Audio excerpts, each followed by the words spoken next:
Hello and welcome. मैं Ghanshyam university पे आपका स्वागत करता हूं। जैसा कि मैं ज्योग्राफी पढ़ा रहा हूं इसमें, और हमारी ये कंटिन्यू क्लास हो रही है ज्योग्राफी की। और एक यस्टरडे क्लास में मैंने अपनी ज्योग्राफी की क्लास किसी कारणवश नहीं ले पाया, तो मैं उसको कंटिन्यू करते जा रहा हूं। तो एक चीज़ हमेशा याद रखिए कि ये revision syllabus and previous year के क्वेश्चन पेपर बहुत इंपॉर्टेंट होते हैं, जो आपको सिलेक्शन दिलवा सकते हैं। अब ऐसा नहीं कि हर एक चीज़ आपको जो है कि किसी और के माध्यम से करनी है।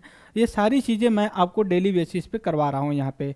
अब मैं एक डेली बेसिस पे 10 to 5 क्वेश्चन या फिर 15 क्वेश्चन का मैं एक वीडियो अपना शॉर्ट में बनाऊंगा। जो भी मैं पढ़ाऊंगा यहाँ पे, जो टॉपिक पढ़ाऊंगा या फिर जो सब्जेक्ट पढ़ाऊंगा, उससे रिलेटेड मैं क्वेश्चन प्रीवियस ईयर के या फिर मेरे माइंड सेट में जो भी क्वेश्चन बनेगा कि नहीं ये क्वेश्चन जो कि एग्जाम में पूछा जा सकता है। स्पेशली यूपीएससी का कोई भी एग्जाम हो, चाहे आईएएस का हो या सीडीएस का हो या एनडीए का हो या फिर अदर कोई एग्जाम अगर यूपीएससी कंडक्ट करवाती है, तो उसके पॉइंट ऑफ व्यू से मैं ये वीडियो और ये क्वेश्चंस जो है कि हमारे काम आएंगे। और दूसरी जो चीज़ आएंगी वो उसमें स्टेट पब्लिक सर्विस कमीशन का जो होता है उसमें, जैसा कि अगर मैं आपसे बात कहूँ कि अगर आपको अब प्रिपरेशन करनी है, तो आपको अगर समझिए कि अगर 10 यूनिट का अगर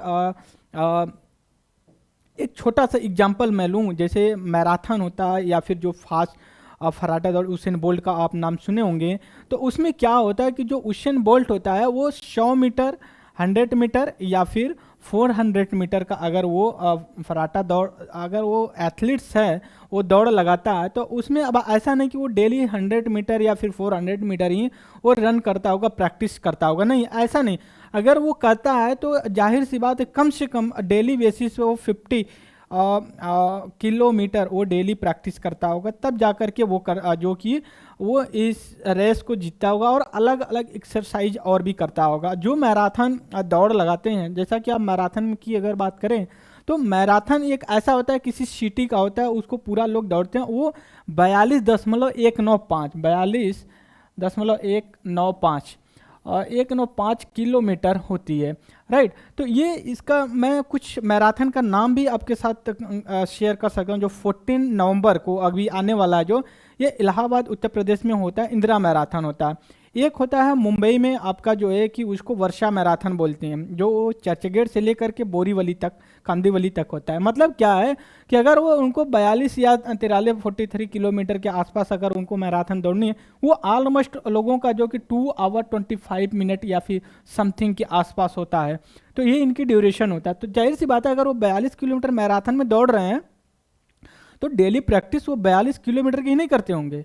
जाहिर सी बात है मोर देन 100 या फिर 150 किलोमीटर के आसपास वो प्रैक्टिस करते होंगे और अलग अलग की एक्सरसाइज करते हैं। जो मैं कहने की कोशिश कर रहा हूँ, अगर आप एसएससी, राइट, एसएससी या फिर रेलवे का अगर आप एग्ज़ाम दे रहे हो या फिर बैंक का एग्ज़ाम दे रहे हैं, हम बैंक आईबीपीएस का जो भी होगा, पीओ बीपीएस सबका होगा, या फिर स्टेट पब्लिक सर्विस कमीशन का दे रहे होंगे, कोई भी एग्जाम अगर दे रहे होंगे, अगर मैं आपको यूपीएससी के लेवल का अगर क्वेश्चंस या फिर टॉपिक आपको कवर करवा रहा हो सकता है, कहते हैं ना कि एक कोड मैं इसमें और यूज करने की कोशिश करूंगा कि कहते हैं अच्छे लोग और अच्छी बुक एक बार में समझ नहीं आती है, राइट।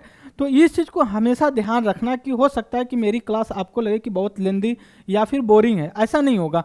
आप एक बार डेडिकेशन के साथ यूनो स्टडी का जो भी चैनल है या फिर मेरा जो भी यहाँ पे टीचिंग या लेक्चर रिकॉर्ड हो रहा है, उसको आप एक बार पेशेंस के साथ, ओपन माइंडेड, प्री डिसाइडेड या जजमेंटल होकर के मत करिए। जजमेंटल एंड प्री डिसाइडेड का मतलब ये हो गया कि आप पहले से एक परसेप्शन बना रखे हो कि नहीं ये यूट्यूब पे पढ़ा रहे हैं वो ऐसे होंगे। नहीं, एक बार आप चैनल पे बैठिए और उसको देखिए, फिर उसके बाद आप अपना डिसीजन लीजिए। और प्रीवियस ईयर के क्वेश्चन पेपर एग्जाम्पल के थ्रू मैं एक क्वेश्चन ले रहा हूँ अपनी ज्योग्राफी का। हालांकि मैं उस टॉपिक को अभी कवर नहीं किया हूँ। मुझसे किसी मेरा जूनियर है जो हॉस्टल में जो भी है, तो उसने मुझसे क्वेश्चन पूछा, तो मतलब मैं क्वेश्चन देख करके मतलब वाकई में बड़ा हैरान सा रह गया। उसने एक पूछा था ओशियन करेंट, ठीक है, ओशियन करंट, ओशियन करंट के बारे में उसने पूछा हुआ था। अगर ओशियन करंट में उसमें 4 ऑप्शन दिए हुए थे, A B C and D, और जो स्टेटमेंट था उसमें क्वेश्चन का, उसमें से पूछा था कि कौन सा, या फिर which one of the following following ocean current impact या influence lens warm ocean impact on which country के करके। तो उसमें जो ओशियन करंट थी उसमें थी जो कि कैलिफोर्निया थी, कोयोशियो थी, कैनारी थी, ब्राजील थी, राइट ब्राजील। मतलब क्या है कि इसमें पूछा हुआ था कि पूछना तो कुछ और था, लेकिन वो थोड़े से क्वेश्चन को घुमा ये दिया था कि इनमें से कौन सा ओशियन करंट होनी चाहिए। ओशियन करंट जो है कि वार्म है, राइट। तो उसमें पूछा किसका वार्म इम्पैक्ट पड़ेगा। तो जाहिर सी बात है हमें पता होना चाहिए कि जो ब्राजीलियन ओशियन करंट है ये वार्म ओशियन करंट है, राइट। बाकी rest of the 3 option belong to cold ocean current. तो मैं ये करने की कोशिश कर रहा हूँ, आप कोई भी एग्जाम दीजिए और हर एक एग्जाम का जो आप तैयारी कर रहे हैं, आप जिसका नहीं कर रहे हैं उसका प्रीवियस ईयर के क्वेश्चन पेपर को बार बार रिवाइज करते रहिए। और हम अब आते हैं जो कि अपने टॉपिक पे, जैसा कि मैंने ज्योग्राफी के लिए प्रॉमिस किया था आपसे, जियोग्राफी का जो मैंने प्रॉमिस किया था उसमें जो मैंने अब तक आज आप लोगों को पढ़ाया है, लैटिट्यूड लॉन्गिट्यूड, इन दोनों को साथ में मैंने लेकर के पढ़ाया था। अक्षांश एंड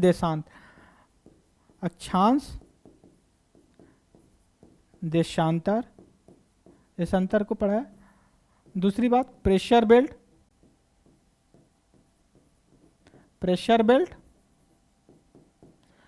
बेल्ट को मैंने 2 पार्ट में डिवाइड किया, हाई प्रेशर, लो प्रेशर।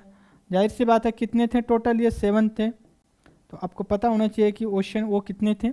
दूसरी चीज हम लोग climate and the weather,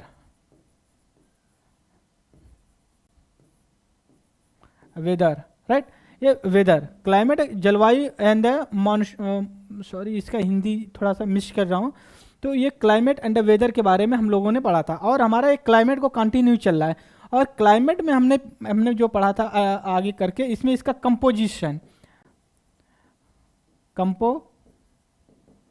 composition के बारे में पढ़ा था। इसमें जैसे 3 कंपोजिशन ऑलमोस्ट होती है, जैसे गैसेस होती हैं, दूसरी जो वाटर लेकिन वो गैस फॉर्म में होता है। एक चीज़ देखिएगा, जो वाटर का फीचर्स होता है वो इसका 3 फीचर्स होता है। एक लिक्विड होता है मतलब तरल पदार्थ होता है, और दूसरा जो होता है वो आपका जो कि गैस फॉर्म में होता है, राइट। और तीसरा जो हो सकता है सॉलिड हो सकता है, जैसे आइस हो जाती है, बर्फ हो जाती है, ये जो कि वो कठोर, जो कि सॉलिड होता है। गैस होती है और लिक्विड जैसे तरल होते हैं। दूसरी जो तीसरा पॉइंट है हमारा आपका, जो उसमें ये है पार्टिकल्स या डस्ट, राइट। ये डस्ट हमने गैस के बारे में हमने देखा था, और इसमें ला करके हमने कहा था नाइट्रोजन है, ऑक्सीजन है, CO2 है, एक्सेट्रा हमने देखा। नाइट्रोजन का मोर देन 78% के आसपास है, और इसका जो CO2 है 0.032 के आसपास है। लेकिन इसका इम्पोर्टेंट क्या है, COP21 चल रहा है, 26 चल रहा है, उसका क्या इंपॉर्टेंस है, इससे रिलेटेड क्या है। तो ये सारी चीज़ें, और जो हम आज देखेंगे, जो आज का टॉपिक है जो हमारा, ये पार्टिकल्स के बारे में हम लोग देखेंगे। पार्टिकल्स कैसे एटमॉस्फेयर में जाते हैं, वो किस तरह से क्लाइमेट को इन्फ्लुएंस करते हैं, और हमारी लाइफ को कैसे जो है कि वो इम्पैक्ट करते हैं, राइट। तो ये सारी चीज़ें हम लोग आप डिस्कस करने की कोशिश करेंगे। तो ये चीज़ को हमेशा ध्यान रखना कि ये जो हमारा लेक्चर है ये बहुत ही comprehensive and dynamic and constructive होगा। तो इसलिए आप एक भी क्लास अगर मिस करके देखना शुरू किए तो उसमें आपको कनेक्टिविटी नहीं हो पाएगी। दूसरी चीज़, एक चीज़ मैं और इसमें ऐड करूं कि जब मैं ज्योग्राफी को अपने अकॉर्डिंग लगेगा कि मुझे नहीं, अब ज्योग्राफी ऑलमोस्ट कॉन्सेप्ट क्लियर कर लिए, तो मैं पूरे कॉन्सेप्ट का एक वीडियो बनाऊंगा। वो हो सकता है कि 1.5 से 2 घंटे का होगा। उसमें पूरी आपको ज्योग्राफी के लिए, अगर ये मेरी क्लास कंटिन्यू फॉलो किए तो आप इसको फॉलो कर, और उसको कभी भी अगर आपको ज़रूरत पड़े उसको देखने के लिए तो वो देखेंगे, तो ये सारी कॉन्सेप्ट उसमें आपको 1.5 से 2 घंटे की वीडियो में आ जाएगी। उसके बाद मैं जो ज्योग्राफी के लिए जो भी क्लास बनाऊंगा उसमें ये चीज़ होगी कि मैं topic wise, topic in the sense जो सब टॉपिक होती, फॉर एग्जांपल के लिए ओशनोग्राफी, ओशनोग्राफी, ओशनोग्राफी की अगर बात हो जिसको कहते हैं समुद्र विज्ञान, समुद्र विज्ञान, राइट। समुद्र विज्ञान मतलब समुद्र से ही पता चलता है कि ये समुद्र के बारे में पढ़ रहा है। तो अगर जब मैं सारी चीज़ें कवर कर लूँ, जब हम सब टॉपिक करेंगे तो उसमें मैं हो सकता है कि आपको ओशियन करंट या फिर सैलिनिटी, फिर ओशियन का टेम्परेचर। पहले तो मैं इसको सबको एक दूसरे से कनेक्ट करके आपको बताऊंगा, राइट। ये सबको एक दूसरे से कनेक्ट करके बताऊंगा, लेकिन ये सब होने के बाद मैं छोटे छोटे वीडियोज बनाऊंगा कि उसमें टू द पॉइंट होगा कि मतलब ओशियन करंट कितनी होती हैं, किस तरह की होती हैं, कौन सी ओशियन करंट कहाँ पे पाई जाती है, इनके फीचर्स क्या होते हैं, इनकी जो warm and cold ocean current जो मिलती है तो प्लैंकटन होता है तो उससे प्रॉफिट क्या होता है, लॉसेस क्या होते हैं economically, socially, etcetera etcetera, all of this we will discuss in the coming the day, right. तो ये सारी चीज़ें हम आपको बताने की कोशिश करें। जैसा कि अब मैं अपना टॉपिक पे, अगर मैं एटमॉस्फेयर के बारे में अगर मैं जो कि ये क्या बोलते हैं, गैसेस को हम लोग पढ़ लिए हैं, फिर उसके बाद हम लोग आज डस्ट को पढ़ेंगे, और उसके बाद जब हम टुमारो क्लास लेंगे तो उसमें ये पढ़ेंगे वाटर। अगर एग्जांपल ये क्यों है, कैसे एटमॉस्फेयर में रहता है, तो वो धीरे धीरे आपको पता होता चला जाएगा।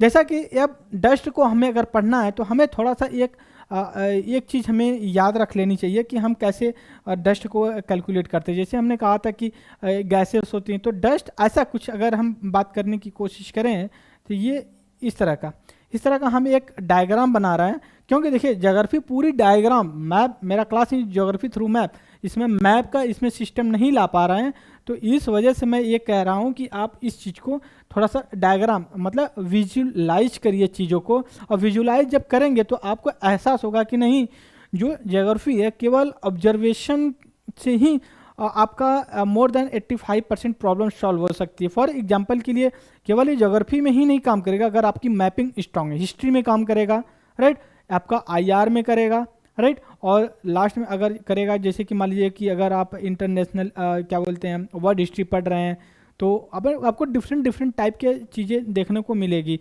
जितनी करंट अफेयर्स हो रहे हैं वो सारी चीज़ें आपको उसमें कवर होना चाहिए। हम इसको वर्टिकल बोलेंगे, इसको हॉरिजेंटल मतलब कि जो मैं खड़ा हूँ, राइट, अगर मेरी बॉडी को देखा जाए तो मैं वर्टिकल हूँ, मतलब सरफेस से स्पेस हूँ।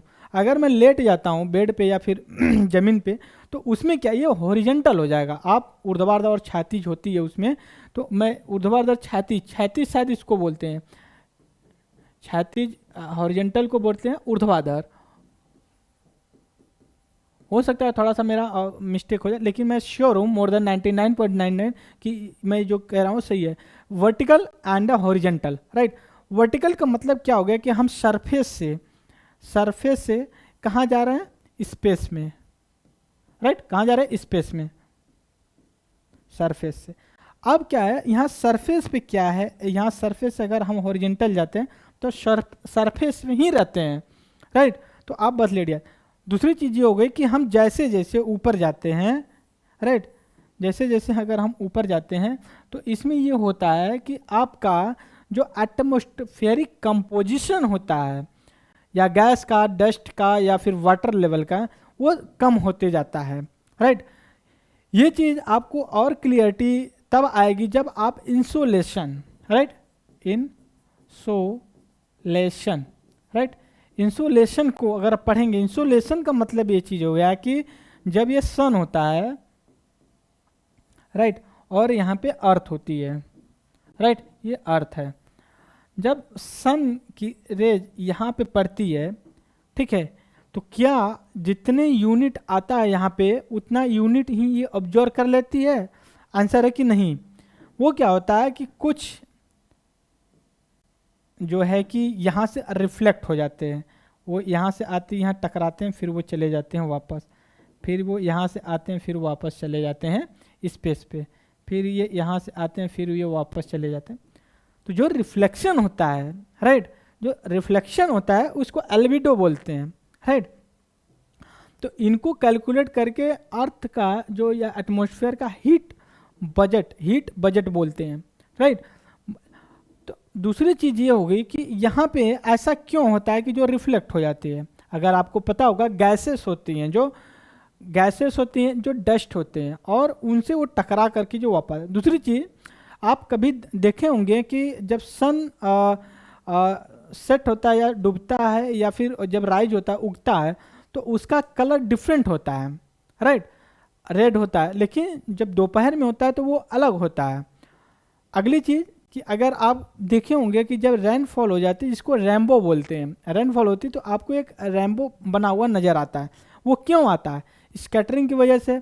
उसमें क्या होता है, जब वाटर जो पार्टिकल्स, जैसे मैंने कहा कि ये वाटर जब कल पड़ेंगे तो जो ये वाटर पे सनलाइट पड़ती है, जैसे मान लीजिए कि ये सन है यहाँ पे, और यहाँ पे जब सन की लाइट यहाँ पे अगर आती है सन की, और यहाँ पे ये वाटर का ये होता है, छोटे छोटे होते हैं चीज़ें, तो जब ये पड़ता है तो यहाँ से कुछ चीज़ें वापस चली जाती हैं, कुछ चीज़ें इसको।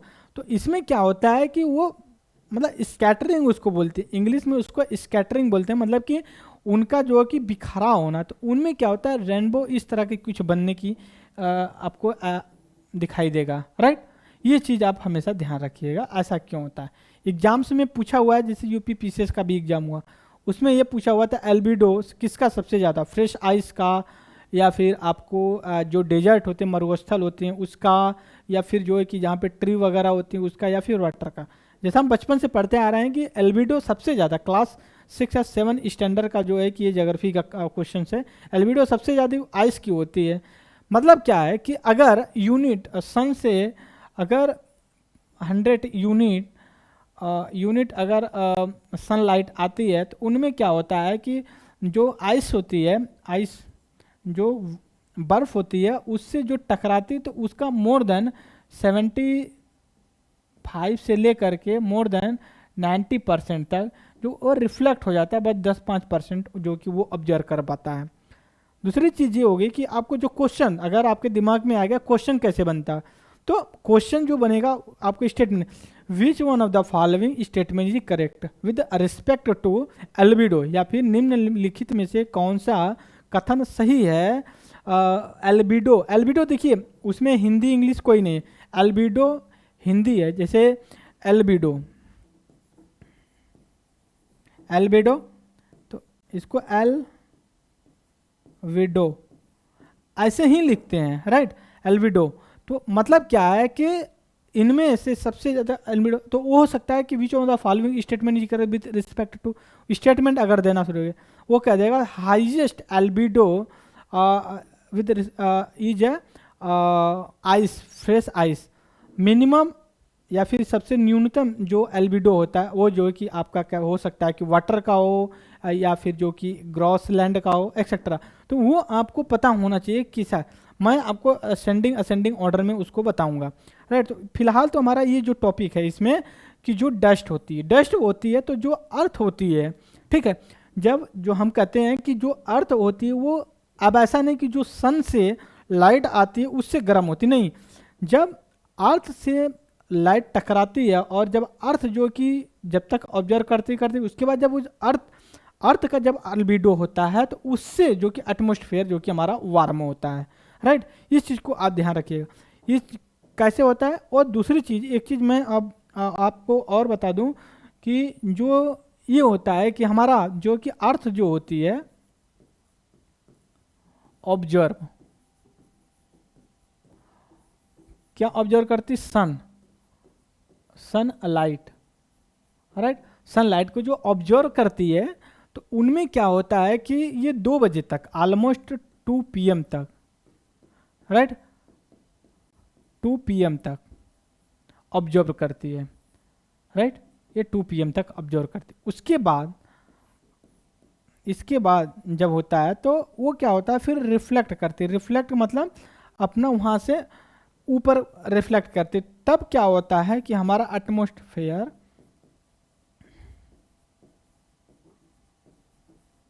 वार्म होता है। दूसरी ये चीज हो गई। दूसरी चीज़ ये हो गई कि हमारे जो पार्टिकल्स या डस्ट होते हैं जो एटमॉस्फेयर में, वो भी एनर्जी को या फिर सनलाइट को ऑब्जर्व करते हैं, राइट। इस वजह से कि हमारे एटमॉस्फेयर का जो कि टेम्परेचर बढ़ जाता है। दूसरी चीज़, जो डस्ट होती है वो उसका जो कि हमारे सोसाइटी या फिर हमारे डेली बिहेवियर पर क्या इम्पैक्ट करता है। पहली बात तो ये, जितने भी हम मास्क लगाते हैं या फिर जो भी यूज कर रहे हैं, तो इससे क्या होता है कि अगर आप प्रैक्टिकल देखना चाहें तो आप बाहर निकलिए और कुछ समय के बाद, अभी दीपावली आ रही दिल्ली में, तो आप देखेंगे पूरा ये पार्टिकल्स, कोई ज़रूरी नहीं वो पार्टिकल मिट्टी का ही हो, राइट। वो जो क्रैकर होते हैं, जो पटाखे होते हैं क्रैकर वगैरह जो लोग फोड़ते हैं, उससे जो कि हमारे डस्ट हो जाता है, पूरा धुंधला हो जाता है। उससे पहली बात है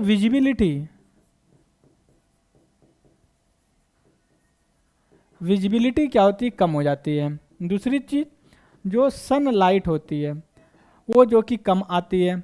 तीसरी चीज़ क्या होती है, वार्मनेस जो होता है इंक्रीज होता है। आगे अगर मैं बात करूं तो डिजीज जो कि होती हैं, स्पेशली उनके लिए जो अस्थमा वगैरह या फिर जो ब्रीथिंग से रिलेटेड उनको प्रॉब्लम होती है, उनके लिए